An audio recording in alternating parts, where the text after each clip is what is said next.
Okay, in this video we're going to look at what is current, what is charge, okay? So first of all, what is current? Well, current, shown by the letter I, is equal to an amount of charge delivered per unit time. So you could say that a charge has a unit of a coulomb per second. So a coulomb per second, or otherwise known as an amp. So an amp, 1 amp, is 1 coulomb of charge delivered every second. So it's the rate of flow of charge. Okay, so current is the rate of flow of charge.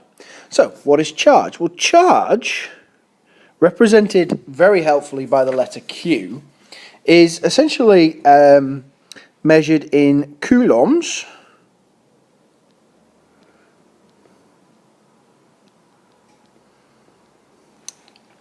And coulombs is a measure of charge. Now, 1 coulomb is actually a heck of a lot of charge. Because if we look at where charge comes from the idea that electrons are charge carriers. And they're generally considered to be negative charge carriers. And so what happens here is that the amount of negativity they carry is a fixed amount. 1 electron carries 1.6 times 10 to the minus 19 coulombs. So we can say that if 1 electron carries 1.6 times 10 to the minus 19 coulombs, then in 1 coulomb of charge, I'll just work this out, we can work out by doing 1 divided by that, we have, I'll just go to the next slide. So in 1 coulomb of charge, to work out how many electrons that represents, 1 coulomb of charge divided by 1.6 times 10 to the minus 19, because every electron is 1.6 times 10 to the minus 19 coulombs, or has that much charge, and that will give you an overall number of electrons as 6.25 times 10 to the 18. And that's a number of electrons that you've got in 1 coulomb. Now, it's important to consider the fact that I have just written the equation I is equal to Q over T. Now, I is equal to Q over T, but you do need to remember that it's actually the amount of change in charge and the amount of change in time that is the correct equation, but that's only for you to realise that it's a rate of flow of charge around the circuit. So we've got the little delta symbol in there just to indicate the amount of change. Right, in terms of in a circuit, current is very specific, and we need to be very careful about any possible misconceptions we might have. So initially we can look at a flow of charge inside a wire. So this is a zoom in picture of a wire. So you've got all your positive ions that are fixed there, and what we have is a sea of delocalized electrons swimming around there.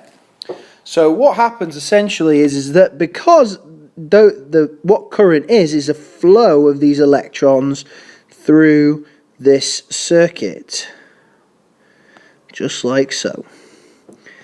And the reason that they move is because they're attracted to something. Okay, normally they're just sat there, they're not doing anything. The only reason they would move in that direction, in that direction, is because they are looking to find, or they're being attracted to, a positive terminal. Now, not just that, but they're also being repelled from a negative terminal in the opposite direction. And these are the terminals of the battery or the cell that you've connected in this circuit. So that's what electricity is. Now, so as we've already suggested, electrons flow towards the positive terminal. Now, you're going to have a bit of a problem here, because you might be thinking, well, I was taught at GCSE and every other kind of stage that current flows from positive to negative, and you wouldn't be wrong. So there are two things to consider here. In a circuit, just like so, draw a nice little bulb. So in a circuit, so we've got our negative terminal there, we've got our positive terminal there. So in a circuit, what we'd be expecting is that the electrons, as we've already suggested, would flow in the following direction. Quite simply, because electrons are negative, they will flow away from the negative terminal and towards the positive terminal.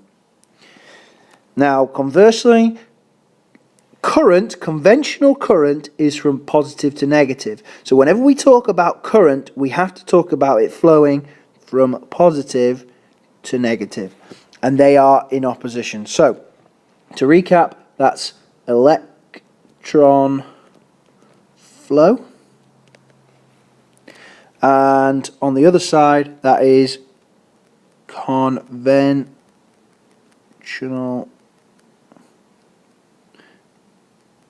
current. Okay, conventional current. Right, the final situation where charge can flow is not necessarily with electrons, but in terms of ions. Now, if we imagine we've got a liquid, and inside that liquid, what I've got is salt. Classic salt is NaCl, and those of you that are chemists may be aware that NaCl is an ionic compound. It's bonded together by an ionic bond, which is sodium, which is positive, and chloride, which is negative. And as a result of those opposite charges, they attract each other. And so, what we'd expect to happen is that those in a liquid, that those ions actually split up. And so what we get in a liquid is you get lots of NAs and you get lots of CLs, all swimming around in that solution.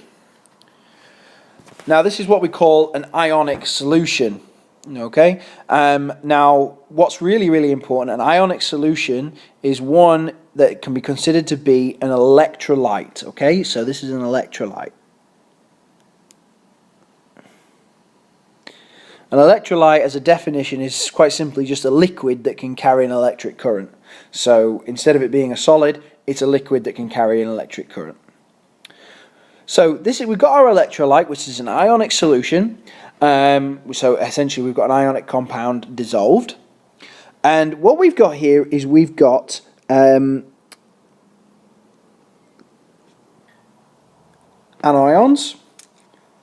and then we've got cations. So we've got our first set, we've got anions, I'll just circle those in red, and our blue are our cations. Now, more importantly, you need to realize is what's about to happen to these particles or these ions is what we can do is we can actually introduce a cathode and an anode. So here we have a cathode, and here we have an anode. Now, overall, what we would be expecting is this is connected to a circuit. Okay. So that's connected to a circuit. That's your negative terminal, that's your positive terminal.